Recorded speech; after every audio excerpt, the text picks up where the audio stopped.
Welcome to BLVD.com. I am Dan the Wheelchair Van Man, and here we're looking at a 2022 Honda Odyssey that is wheelchair accessible.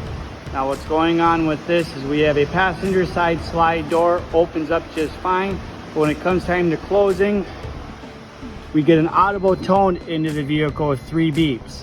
What that's indicating possibly is that the power door is detecting an object in its way. As we look on the front edge of this door, we'll see that it has this strip going all the way from top to bottom. Inspect this. As you can see here on mine, it clearly has damage. This is unfortunately pitching this sensor, always thinking that there's something in the way. You can go directly to a dealer to get this part, or you can locate a dealer at BLVD.com that's happy to replace it. The only way that you're going to get this door to close is to come on over to the driver's side of your vehicle.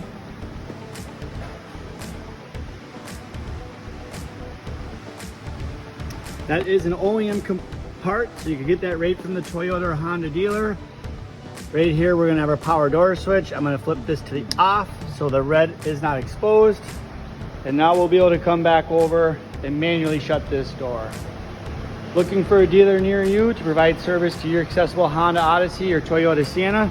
Check out BLVD.com, locate a dealer nearest you.